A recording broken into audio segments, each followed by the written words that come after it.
Hello, good evening. KSEAB SSLC Social Science online classes presented by Dr.Sri Jachani Residential High School, Sri Nidamamdi Mahasamsthana Mata, Guluru.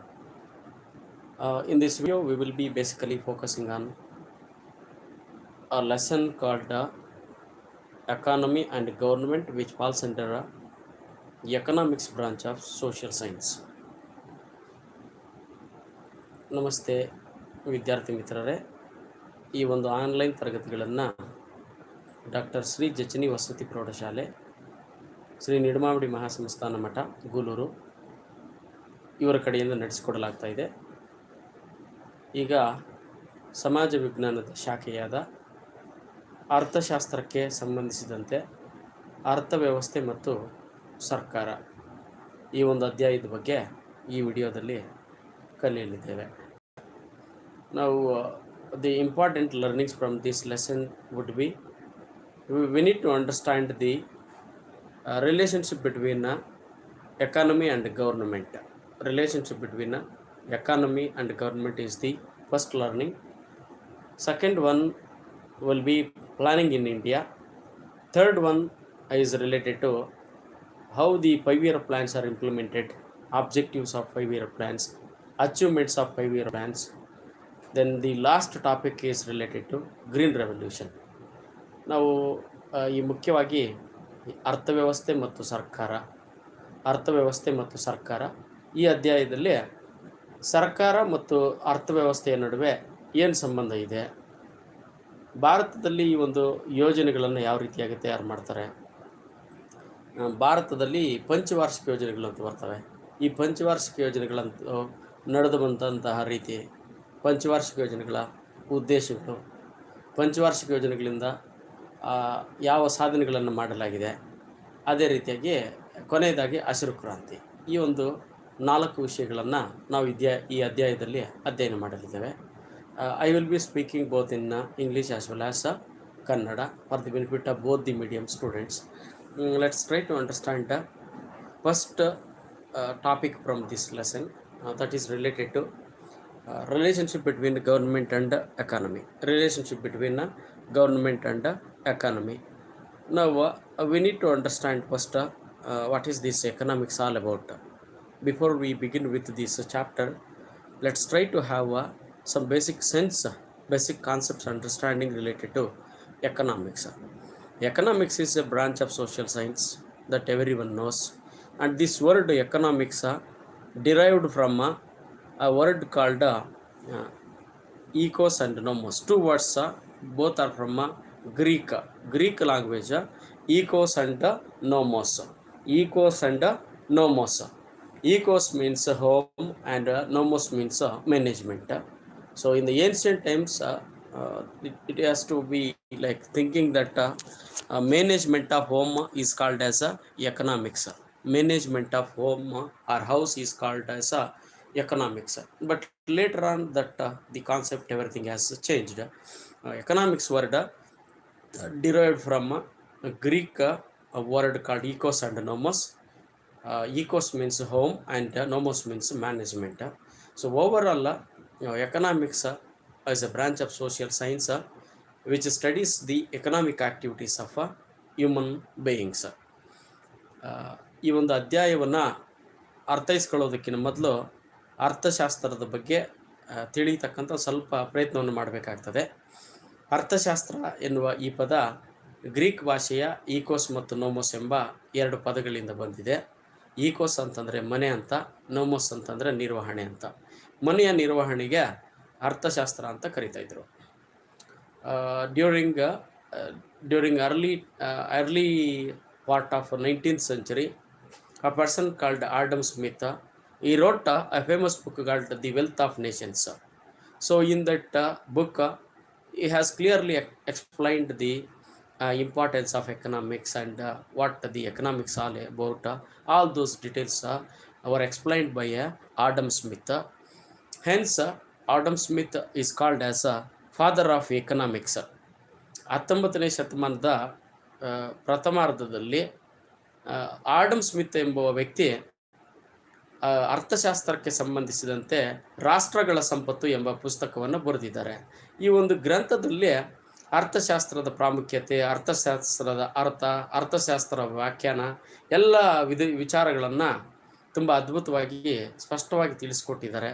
ಅರ್ಥಶಾಸ್ತ್ರಕ್ಕೆ ಒಂದು ಭದ್ರ ಬುನಾದಿಯನ್ನು ಹಾಕೋದ್ರಲ್ಲಿ ಅವರು ಪ್ರಯತ್ನವನ್ನು ಪಟ್ಟಿದ್ದಾರೆ. ಹಾಗಾಗಿ Adam Smith ಅವರನ್ನು ಅರ್ಥಶಾಸ್ತ್ರದ ಪಿತಾಮಹ ಅಂತ ಕರೀತಾರೆ. ಈಗ ಅರ್ಥಶಾಸ್ತ್ರದ ಪದ ಯಾವ ರೀತಿಯಾಗಿ ಉದ್ಭವ ಆಯಿತು, ಅರ್ಥಶಾಸ್ತ್ರದ ಪಿತಾಮಹ ಯಾರು, ಅರ್ಥಶಾಸ್ತ್ರ ಎಂದರೆ ಏನೋ ಅನ್ನೋ ವಿಚಾರಗಳನ್ನು ನಾನು ತಿಳಿಸಿದ್ದೀನಿ. ಇನ್ನು ಸರ್ಕಾರ ಅಂತಂದರೆ ಏನು ನಮಗೆಲ್ಲ ಗೊತ್ತಿದೆ. It is a kind of system which has got 3 organs: legislature, executive and judiciary. Through these organs it's of A state. ಸರ್ಕಾರ ಅಂತಂದರೆ ಏನು, ರಾಜ್ಯದ ಆಡಳಿತವನ್ನು ನಿರ್ವಹಿಸುವ ಸಲುವಾಗಿ ತಯಾರಿಸಿಕೊಂಡಿರ್ತಕ್ಕಂಥ ಒಂದು ವ್ಯವಸ್ಥೆಗೆ ಸರ್ಕಾರ ಅಂತ ಕರೀತಾರೆ. ಈ ಸರ್ಕಾರದಲ್ಲಿ ಮುಖ್ಯವಾಗಿ 3 ಅಂಗಗಳಿರ್ತವೆ. ಅವು ಯಾವುವು ಅಂದರೆ ಶಾಸಕಾಂಗ, ಕಾರ್ಯಾಂಗ ಮತ್ತು ನ್ಯಾಯಾಂಗ. ಶಾಸಕಾಂಗ, ಕಾರ್ಯಾಂಗ ಮತ್ತು ನ್ಯಾಯಾಂಗದ ಮುಖಾಂತರ ಒಂದು ರಾಜ್ಯದ ಆಡಳಿತವನ್ನು ನಡೆಸಲಿಕ್ಕೆ ಮಾಡ್ಕೊಂಡಿರ್ತಕ್ಕಂಥ ವ್ಯವಸ್ಥೆಗೆ ಸರ್ಕಾರ ಅಂತ ಕರೀತಾರೆ. ಈಗ ನಾನು ಸರ್ಕಾರ ಅಂದರೆ ಏನು, ಅರ್ಥಶಾಸ್ತ್ರ ಅಂದರೆ ಏನು ಅಂತ ತಿಳಿಸ್ಕೊಟ್ಟಿದ್ದೀನಿ. Now, what is economy? What is economy? So, economy means it's a kind of an organized system where all the economic activities of human beings are studied. I'm repeating. Economy is an organized system of all the economic activities of human beings. This economy's main objective. Economy's main objective is looking after the welfare of the people. Now, in order to improve this welfare of the people, government has to perform certain roles. So, in this regard, we come across with certain questions like, does this government should interfere in economic activities of a man? One question. And what is the role of government in the economic development? Till 19th century, the economists were very clear that government should not interfere in the economic activities of an economy. And they suggested the government should look after certain minimum necessary tasks or fundamental duties, like looking after the security of the nation and providing justice to the people, maintenance of the law and order. These were the roles of government in the early part of 19th century as suggested by the economists. However, later on a concept called welfare state took birth. Welfare state. As per this welfare state concept, now the role of government has expanded like anything. Drastically, the role of government increased.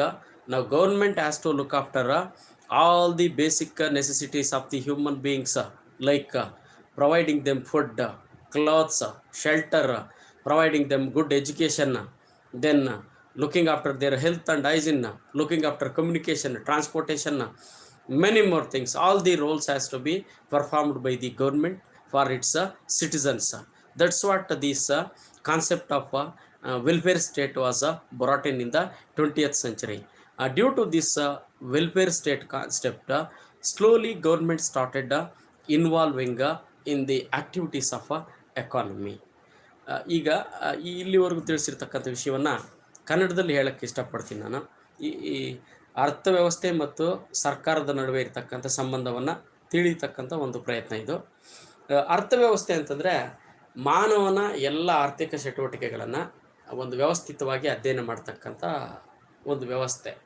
ಮಾನವನ ಎಲ್ಲ ಆರ್ಥಿಕ ಚಟುವಟಿಕೆಗಳನ್ನು ಒಂದು ಸಂಘಟಿತವಾಗಿ ಅಧ್ಯಯನ ಮಾಡ್ತಕ್ಕಂಥ ವ್ಯವಸ್ಥೆಗೆ ಆರ್ಥಿಕ ವ್ಯವಸ್ಥೆ ಅಂತ ಕರೀತಾರೆ. ಆರ್ಥಿಕ ವ್ಯವಸ್ಥೆಯದ್ದು ಮುಖ್ಯ ಉದ್ದೇಶ ಏನಾಗಿರ್ತದೆ ಅಂತಂದರೆ ಮಾನವನ ಯೋಗಕ್ಷೇಮವನ್ನು ನೋಡ್ಕೊಳ್ಳೋದು. ಈ ಮಾನವನ ಯೋಗಕ್ಷೇಮವನ್ನು ಸರ್ಕಾರ ನೋಡ್ಕೋಬೇಕಾಗ್ತದೆ. ಸರ್ಕಾರ ಸಹ ಈ ಮಾನವನ ಯೋಗಕ್ಷೇಮವನ್ನು ನೋಡ್ಕೋಬೇಕಾಗ್ತದೆ. ಹಾಗಾದರೆ ಸರ್ಕಾರ ಅನ್ನೋದು ಮಾನವನ ಆರ್ಥಿಕ ಚಟುವಟಿಕೆಗಳಲ್ಲಿ ಮಧ್ಯಪ್ರವೇಶಿಸಬೇಕೆ ಅಂತ ಒಂದು ಪ್ರಶ್ನೆ. ಮತ್ತು ಆರ್ಥಿಕ ಅಭಿವೃದ್ಧಿ ಮಾಡಬೇಕಾದ್ರೆ ಸರ್ಕಾರ ಏನು ಪಾತ್ರವನ್ನು ವಹಿಸಬೇಕು ಎಂಬ ಪ್ರಶ್ನೆಗಳು ನಮಗೆ ಉದ್ಭವ ಆಗ್ತವೆ. ಈಗ ಅತಿ ಮುಖ್ಯವಾಗಿ 19ನೇ ಶತಮಾನದ ಕೊನೆಯವರೆಗೂ 19ನೇ ಶತಮಾನದ ಕೊನೆಯವರೆಗೂ ಅರ್ಥಶಾಸ್ತ್ರಜ್ಞರು ಏನು ಹೇಳ್ತಾ ಇದ್ರು ಅಂದರೆ, ಅವರು ಒಂದು ಅಭಿಪ್ರಾಯವನ್ನು ಹೊಂದಿರ್ತಾರೆ. ಮಾನವನ ಆರ್ಥಿಕ ಚಟುವಟಿಕೆಗಳಿಗೆ ಸಂಬಂಧಿಸಿದಂತೆ ಸರ್ಕಾರ ಯಾವುದೇ ಕಾರಣಕ್ಕೂ ಮಧ್ಯಪ್ರವೇಶ ಅನ್ನೋದು ಮಾಡಬಾರ್ದು. ಸರ್ಕಾರ ಸಣ್ಣ ಪುಟ್ಟ ಕೆಲಸಗಳನ್ನು ಮಾಡ್ಕೋಬೇಕು. ಏನು, ದೇಶಕ್ಕೆ ಬೇಕಾಗಿರ್ತಕ್ಕಂಥ ಒಂದು ಭದ್ರತೆಯನ್ನು ಒದಗಿಸ್ಕೊಡ್ಬೇಕು, ರಕ್ಷಣೆಯನ್ನು ಒದಗಿಸ್ಕೊಡ್ಬೇಕು, ನ್ಯಾಯ ನಿರ್ಣಯವನ್ನು ಮಾಡಿಕೊಡ್ಬೇಕು. ಜೊತೆಗೆ ಈ ಶಾಂತಿ ಸುವ್ಯವಸ್ಥೆಯನ್ನು ಕಾಪಾಡ್ತಕ್ಕಂಥ ಕೆಲಸಗಳನ್ನಷ್ಟೇ ಸರ್ಕಾರ ಮಾಡಬೇಕು. ಅದಕ್ಕಿಂತ ಮೀರಿ ಬೇರೆ ಏನು ಕೆಲಸಗಳನ್ನು ಸರ್ಕಾರ ಮಾಡಬಾರ್ದು ಅಂತ ಅರ್ಥಶಾಸ್ತ್ರಜ್ಞರು ಅಭಿಪ್ರಾಯಪಟ್ಟಿರ್ತಾರೆ. ಆದರೆ ಏನು ಈ ಕಲ್ಯಾಣ ರಾಜ್ಯ, ಯೋಗಕ್ಷೇಮ ರಾಷ್ಟ್ರ ಅಥವಾ ಯೋಗಕ್ಷೇಮ ರಾಜ್ಯ ಅನ್ನುವ ಪರಿಕಲ್ಪನೆ 20ನೇ ಶತಮಾನದಲ್ಲಿ ಜಾರಿಗೆ ಬರುತ್ತೆ. ಈ ಕಲ್ಯಾಣ ರಾಜ್ಯ ಅಥವಾ ಯೋಗಕ್ಷೇಮ ರಾಜ್ಯ ಈ ಪರಿಕಲ್ಪನೆಯ ಪ್ರಕಾರ ಸರ್ಕಾರದ ಕಾರ್ಯವ್ಯಾಪ್ತಿ ಹೆಚ್ಚಾಗ್ತಾ ಹೋಗ್ತದೆ. ಸರ್ಕಾರ ಅನ್ನೋದು ಪ್ರಜೆಗಳಿಗೆ, ಅದರ ಜನಗಳಿಗೆ ಏನೇನು ಅವಶ್ಯಕತೆಗಳು ಬೇಕೋ ಎಲ್ಲ ಮೂಲಭೂತ ಅವಶ್ಯಕತೆಗಳನ್ನು ಒದಗಿಸ್ಕೊಡ್ಬೇಕು ಅಂತ ಬರ್ತದೆ. ಉದಾಹರಣೆಗೆ ಶಿಕ್ಷಣ ಆಗಿರ್ಬೋದು, ವಸತಿ, ಅವ್ರಿಗೆ ಬೇಕಾಗಿರ್ತಕ್ಕಂಥ ಬಟ್ಟೆ, ಆಹಾರ, ಅವರ ಏನು ಆರೋಗ್ಯ, ನೈರ್ಮಲ್ಯ, ಸಂಪರ್ಕ, ಸಾರಿಗೆ ಎಲ್ಲವನ್ನು ಕೂಡ ಸರ್ಕಾರನೇ ನೋಡ್ಕೋಬೇಕು. ಯಾಕಂತಂದರೆ ಜನರ ಕಲ್ಯಾಣ ಮಾಡೋದು ಅದರ ಕರ್ತವ್ಯ ಆಗಿದೆ ಅಂತ ಒಂದು ಪರಿಕಲ್ಪನೆ ಜಾರಿಗೆ ಬರ್ತದೆ. ಈ ಒಂದು ಕಲ್ಯಾಣ ರಾಜ್ಯ ಅಥವಾ ಯೋಗಕ್ಷೇಮ ರಾಜ್ಯ ಪರಿಕಲ್ಪನೆಯಿಂದಾಗಿ ಸರ್ಕಾರ ಅನ್ನೋದು ಆರ್ಥಿಕ ಚಟುವಟಿಕೆಗಳಲ್ಲಿ ಮತ್ತು ಆರ್ಥಿಕ ಅಭಿವೃದ್ಧಿಯಲ್ಲಿ ಹೆಚ್ಚಿನ ಪಾತ್ರವನ್ನು ಮಾಡ್ತಕ್ಕಂಥದ್ದನ್ನು ನಾವು ಗಮನಿಸ್ತೀವಿ. ನಾವು ಮುಂದುವರಿಯೋಣ. We will just try to continue and understand what has happened. ನಾವು see especially countries like India. Our country is called as a developing nation. In developing nations, there are innumerable amount of problems related to people's economic status, their employment status. Then the what is this backbone of this all the developing countries, agriculture is not developed, backwardness of the agriculture, and the income is not distributed equally, wealth is not distributed equally, economic inequality, poverty is there, unemployment is there, agriculture backwardness is there. Now in order to find out a solution to these problems, government has to interfere in the activities of economy activities and economic activities related. Government has to interfere. Not only that, in order to resolve that problems, as well as provide certain basic infrastructures to the people, like transportation, electricity, education, health and hygiene. Government has to involve in the activities, economic activities. ಈಗ ಇದನ್ನು ಕನ್ನಡದಲ್ಲಿ ತಿಳಿಯತಕ್ಕಂಥ ಒಂದು ಪ್ರಯತ್ನವನ್ನು ಮಾಡೋಣ. ಭಾರತದಂತಹ ಒಂದು ಮುಂದುವರಿಯುತ್ತಾ ಇರ್ತಕ್ಕಂಥ ದೇಶಗಳು ಅಥವಾ ಅಭಿವೃದ್ಧಿಶೀಲ ರಾಷ್ಟ್ರಗಳಲ್ಲಿ ಹಲವಾರು ಸಮಸ್ಯೆಗಳಿದ್ದಾವೆ. ಜನರಿಗೆ ಉದ್ಯೋಗ ಅವಕಾಶಗಳಿಲ್ಲ, ನಿರುದ್ಯೋಗ ಸಮಸ್ಯೆ, ಬಡತನ ಅನ್ನೋದು, ಏನು ಊಟಕ್ಕೆ ಇಲ್ಲದೆ ಇರತಕ್ಕಂಥ ಒಂದು ಪರಿಸ್ಥಿತಿ. ಇಲ್ಲಿ ಆದಾಯ ಅನ್ನೋದು ಸರಿಯಾದ ರೀತಿಯಲ್ಲಿ ಹಂಚಿಕೆಯಾಗಿಲ್ಲ. ಒಬ್ಬರ ಹತ್ರ ಜಾಸ್ತಿ ಆದಾಯ ಇದ್ದರೆ ಕೆಲವ್ರದ ಹತ್ರ ಆದಾಯ ಅನ್ನೋದು ಕಡಿಮೆ ಇದೆ. ಈ ರೀತಿ ಹಲವಾರು ಸಮಸ್ಯೆಗಳಿದ್ದಾವೆ ಭಾರತ ದೇಶದಲ್ಲಿ. ಎಲ್ಲ ಅಭಿವೃದ್ಧಿಶೀಲ ರಾಷ್ಟ್ರಗಳಲ್ಲೂ ಕೂಡ ಈ ಸಮಸ್ಯೆ ಇದೆ. ಈ ಸಮಸ್ಯೆಗಳನ್ನು ಹೋಗಲಾಡಿಸುವುದಕ್ಕೋಸ್ಕರ ಜೊತೆಗೆ ಜನರಿಗೆ ಬೇಕಾಗಿರ್ತಕ್ಕಂತಹ ಮೂಲಭೂತ ಸೌಲಭ್ಯಗಳಾಗಿರ್ತಕ್ಕಂತಹ ಶಿಕ್ಷಣ, ಆರೋಗ್ಯ, ಏನು ಅವ್ರಿಗೆ ಬೇಕಾಗಿರ್ತಕ್ಕಂಥ ಸಾರಿಗೆ, ಸಂಪರ್ಕ, ಆಹಾರ ಇವೆಲ್ಲವನ್ನು ಕೂಡ ಜನರಿಗೆ ಸರಿಯಾದ ರೀತಿಯಲ್ಲಿ ಒದಗಿಸ್ಕೊಡೋಕ್ಕೆ ಸರ್ಕಾರ ಅನ್ನೋದು ಮಧ್ಯಪ್ರವೇಶಿಸಬೇಕಾಗ್ತದೆ. ಮತ್ತು ಸರ್ಕಾರ ಸಮಸ್ಯೆಗಳನ್ನು ಹೋಗಲಾಡಿಸೋದ್ರ ಜೊತೆಗೆ ಆರ್ಥಿಕ ಅಭಿವೃದ್ಧಿಯಲ್ಲೂ ಕೂಡ ಪಾತ್ರವನ್ನು ವಹಿಸಬೇಕಾಗ್ತದೆ.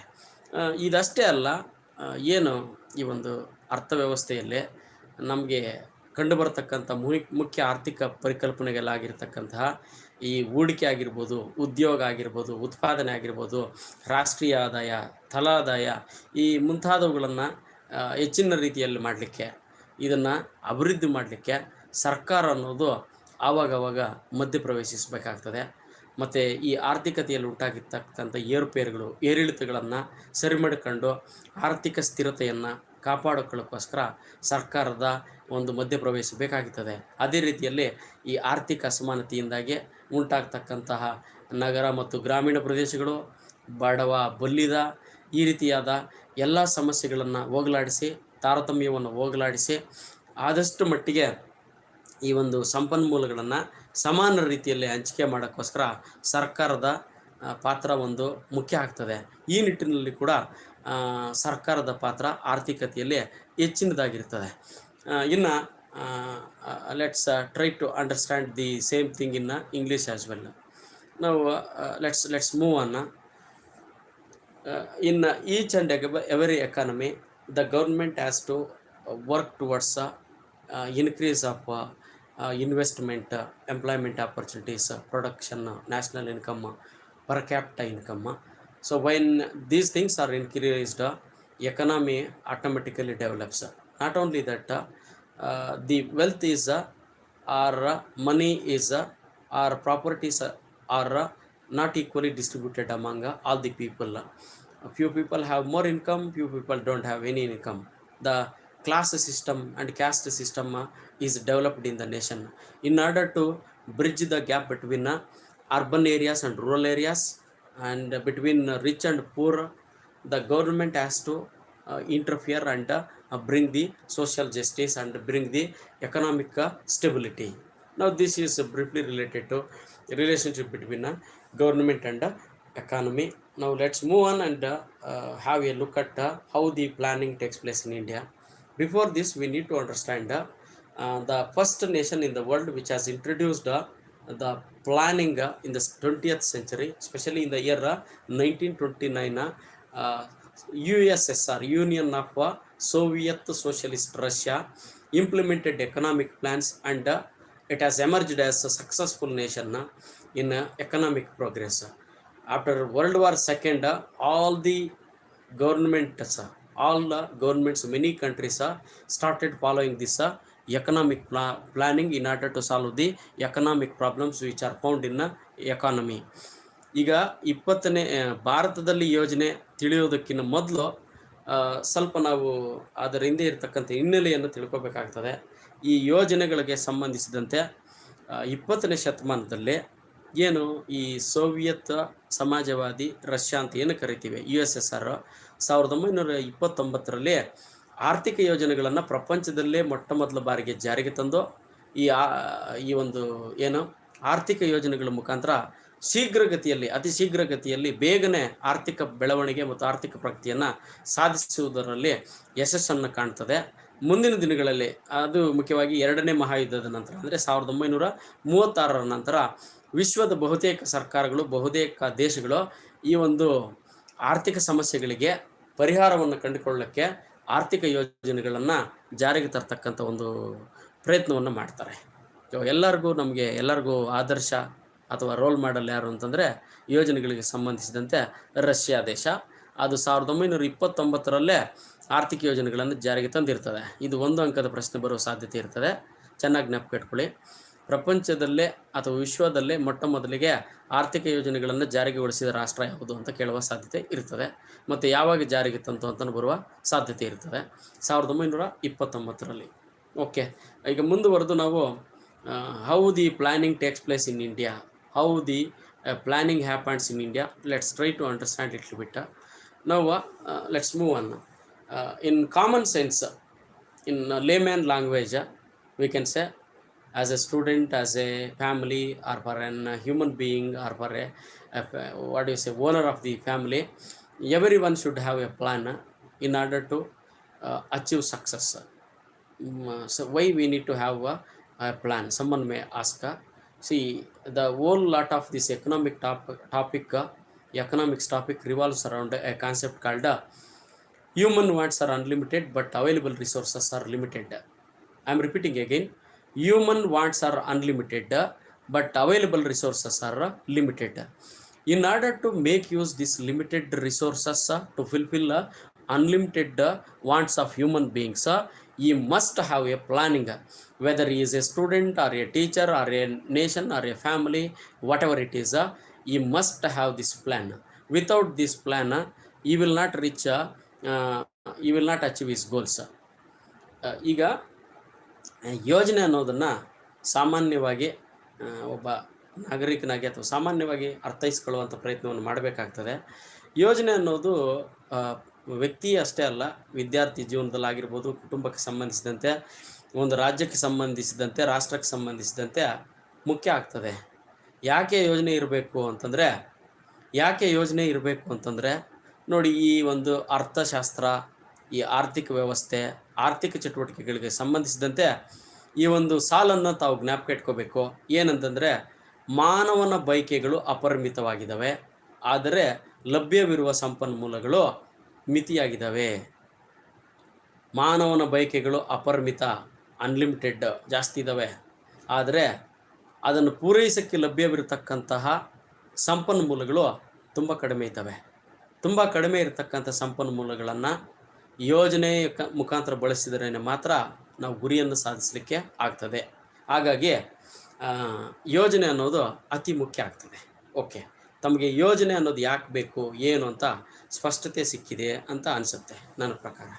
ಓಕೆ, ಈಗ ಈ ಒಂದು ಲಭ್ಯವಿರತಕ್ಕಂಥ ಕಡಿಮೆ ಸಂಪನ್ಮೂಲಗಳನ್ನು ಸರಿಯಾದ ರೀತಿಯಲ್ಲಿ ವ್ಯವಸ್ಥಿತವಾಗಿ ಬಳಕೆ ಮಾಡಿಕೊಳ್ಳಲಿಕ್ಕೆ ಯೋಜನೆ ಅನ್ನೋದು ಬೇಕಾಗ್ತದೆ ಅಂತ ನಾನು ತಿಳಿಸಿದ್ದೀನಿ. ಈಗ when it is comes to planning in India, we need to salute a person. We need to salute a person. I am repeating, whom we call it as a father of economic planning in India. Father of economic planning in India. He wrote a good book called Planned Economy for India. He wrote a beautiful book called Planned Economy for India in the year 1934. You might be guessing who is this person. He is none other than Sir M. Visvesvaraya. We need to be proud. All the people from Karnataka, we need to be proud. This person belongs to Karnataka, Chikkaballapura district, a place called Muddenhalli. Sir M. Visvesvaraya. This person is called as a father of economic planning in India because he clearly explained the importance of planning for economic development and growth in the year 1934 in a book called Planned Economy for India. Okay, I hope you are clear about this planning, how it has started. Now, as I already mentioned, in order to utilize the minimum or less amount of resources in proper manner, in a correct manner, many things has to be done systematically, like distribution of resources and how to production has to be done, and who is going to produce these products, and what product we are going to produce. All these things comes into the discussion. ಈಗ ಈ ಒಂದು ಭಾರತದಲ್ಲಿ ಯೋಜನೆಗೆ ಸಂಬಂಧಿಸಿದಂತೆ ನಾವು ಸ್ವಲ್ಪ ವಿಷಯಗಳನ್ನು ತಿಳ್ಕೊಬೇಕಾಗ್ತದೆ. ಅದರಲ್ಲಿ ಮುಖ್ಯವಾಗಿ ನಾನು ಈಗಾಗಲೇ ಹೇಳಿದಂತೆ ಆಂಗ್ಲ ಭಾಷೆಯಲ್ಲಿ ನಾನು ತಿಳಿಸೆ, ಈಗ ಕನ್ನಡದಲ್ಲಿ ಹೇಳ್ತಕ್ಕಂಥ ಪ್ರಯತ್ನವನ್ನು ಮಾಡ್ತಾಯಿದ್ದೀನಿ. ಭಾರತದ ಆರ್ಥಿಕ ಯೋಜನೆಯ ಪಿತಾಮಹ ಎಂದು ಕರೆಯಲ್ಪಡುವ, ಅದೇ ರೀತಿಯಾಗಿ 1934ರಲ್ಲಿ ಭಾರತಕ್ಕೆ ಯೋಜಿತ ಅರ್ಥವ್ಯವಸ್ಥೆ ಎಂಬ ಪುಸ್ತಕವನ್ನು ಬರೆದು, ಈ ಪುಸ್ತಕದಲ್ಲಿ ಭಾರತಕ್ಕೆ ಯೋಜನೆ ಅನ್ನೋದು ಯಾಕೆ ಬೇಕು, ಭಾರತ ಅಭಿವೃದ್ಧಿ ಸಾಧನೆ ಮಾಡಬೇಕಂತಂದರೆ ಯೋಜನೆ ಎಷ್ಟು ಮುಖ್ಯ ಆಗ್ತದೆ ಎನ್ನುವ ವಿಷಯವನ್ನು ಸವಿಸ್ತಾರವಾಗಿ ತಿಳಿಸಿಕೊಟ್ಟಂತಹ ವ್ಯಕ್ತಿ ನಮ್ಮ ಕರ್ನಾಟಕದವರು, ನಮ್ಮ ಚಿಕ್ಕಬಳ್ಳಾಪುರ ಜಿಲ್ಲೆಯ ಮುದ್ದೇನಹಳ್ಳಿಗೆ ಸೇರಿರ್ತಕ್ಕಂತಹ ಸರ್ ಎಂ ವಿಶ್ವೇಶ್ವರಯ್ಯನವರು. ಅವರು ಈ ಏನು ಭಾರತಕ್ಕೆ ಯೋಜಿತ ಅರ್ಥವ್ಯವಸ್ಥೆ ಎಂಬ ಪುಸ್ತಕದಲ್ಲಿ ಭಾರತದ ಆರ್ಥಿಕತೆಯ ಅಭಿವೃದ್ಧಿಗೆ ಬೇಕಾಗಿರ್ತಕ್ಕಂಥ ಯೋಜನೆ ಪ್ರಾಮುಖ್ಯತೆಯನ್ನು ತಿಳಿಸ್ಕೊಟ್ಟಿದ್ದಾರೆ. ಅದಕ್ಕೆ ಅವರನ್ನು ಭಾರತದ ಆರ್ಥಿಕ ಯೋಜನೆಯ ಪಿತಾಮಹ ಅಂತ ಕರೀತಾರೆ. ಈ ಒಂದು ಯೋಜನೆ ಅನ್ನೋದು ಯಾಕೆ ಬೇಕಾಗ್ತದೆ ಅಂತಂದರೆ, ನಮ್ಮ ಹತ್ರ ಇರುವ ಸಂಪನ್ಮೂಲಗಳು ಕಡಿಮೆ, ಮಾನವನ ಬಯಕೆಗಳು ಜಾಸ್ತಿ ಇದ್ದಾವೆ.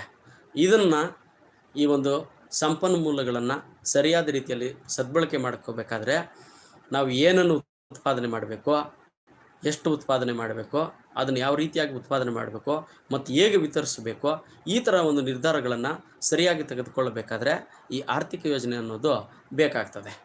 ಈ ಒಂದು ಆರ್ಥಿಕ ಯೋಜನೆಗಳನ್ನು ಜಾರಿಗೆ ತರಲಿಕ್ಕೆ, ಆರ್ಥಿಕ ಯೋಜನೆಗಳನ್ನು ತಯಾರು ಮಾಡಲಿಕ್ಕೆ 1950ರಲ್ಲಿ ರಾಷ್ಟ್ರೀಯ ಯೋಜನಾ ಆಯೋಗ ಎಂಬ ಒಂದು ಸಂಸ್ಥೆಯನ್ನು ಜಾರಿಗೆ ತರ್ತಾರೆ. ಈ ಒಂದು ರಾಷ್ಟ್ರೀಯ ಯೋಜನಾ ಆಯೋಗದ ಅಧ್ಯಕ್ಷರಾಗಿರ್ತಾರೆ ನಮ್ಮ ದೇಶದ ಪ್ರಧಾನಮಂತ್ರಿಗಳು.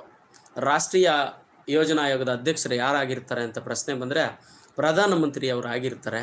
ಇಲ್ಲಿ ಈ ಒಂದು ಏನು ರಾಷ್ಟ್ರೀಯ ಯೋಜನಾ ಆಯೋಗ ಅಂತ ಏನು ಕರಿತೀವಿ, ಈ ರಾಷ್ಟ್ರೀಯ ಯೋಜನಾ ಆಯೋಗದ ಮುಖ್ಯ ಉದ್ದೇಶ ಏನಂತಂದರೆ ದೇಶದಲ್ಲಿರ್ತಕ್ಕಂತಹ ನೈಸರ್ಗಿಕ ಮತ್ತು ಮಾನವ ಸಂಪನ್ಮೂಲ ಹಾಗೂ ಬಂಡವಾಳವನ್ನು ಸರಿಯಾದ ರೀತಿಯಲ್ಲಿ ನಿಖರವಾಗಿ ಅಂದಾಜನ್ನು ಮಾಡಬೇಕು. ಅಂದಾಜು ಮಾಡಿ ಆ ಅಂದಾಜು ಮಾಡಿರೋದ್ರ ಜೊತೆಗೆ ಸಂಪನ್ಮೂಲಗಳನ್ನು ಪರಿಣಾಮಕಾರಿಯಾಗಿ ಬಳಸ್ಕೊಂಡು ಯೋಜನೆಯನ್ನು ತಯಾರಿಸಬೇಕಾಗ್ತದೆ. ಈ ಒಂದು ಸಂಸ್ಥೆ ಭಾರತದಲ್ಲಿ ಯೋಜನೆಯನ್ನು 5 ವರ್ಷಗಳಿಗೆ ಒಂದು ಸಲ ತಯಾರು ಮಾಡೋದರಿಂದ ಅದನ್ನು ಪಂಚವಾರ್ಷಿಕ ಯೋಜನೆಗಳು ಅಂತ ಕರೀತಾರೆ. ಜೊತೆಗೆ ಏನು 1952ರಲ್ಲಿ ರಾಷ್ಟ್ರೀಯ ಅಭಿವೃದ್ಧಿ ಮಂಡಳಿ ಅಂತ ಇನ್ನೊಂದು ಸಂಸ್ಥೆಯನ್ನು ಸ್ಥಾಪನೆ ಮಾಡ್ತಾರೆ. ಈ ಒಂದು ರಾಷ್ಟ್ರೀಯ ಅಭಿವೃದ್ಧಿ ಮಂಡಳಿಯಲ್ಲಿ ಭಾರತದ ಎಲ್ಲ ರಾಜ್ಯಗಳ ಮುಖ್ಯಮಂತ್ರಿಗಳು ಕೂಡ ಸದಸ್ಯರಾಗಿರ್ತಾರೆ. ಭಾರತದ ಎಲ್ಲ ರಾಜ್ಯಗಳ ಮುಖ್ಯಮಂತ್ರಿಗಳು ಈ ರಾಷ್ಟ್ರೀಯ ಅಭಿವೃದ್ಧಿ ಮಂಡಳಿಯ ಸದಸ್ಯರಾಗಿರ್ತಾರೆ. ಈ ರಾಷ್ಟ್ರೀಯ ಅಭಿವೃದ್ಧಿ ಮಂಡಳಿಯವರು ಏನು ಮಾಡ್ತಾರೆ ಅಂದರೆ ಯೋಜನಾ ಆಯೋಗ, ಈಗಾಗಲೇ ತಿಳಿಸಿದ್ನಲ್ಲ, ರಾಷ್ಟ್ರೀಯ ಯೋಜನಾ ಆಯೋಗವು ಅವರು ತಯಾರಿಸಿರ್ತಕ್ಕಂತಹ ರಾಷ್ಟ್ರೀಯ ಯೋಜನಾ ಆಯೋಗದವರು ತಯಾರಿಸಿರ್ತಕ್ಕಂತಹ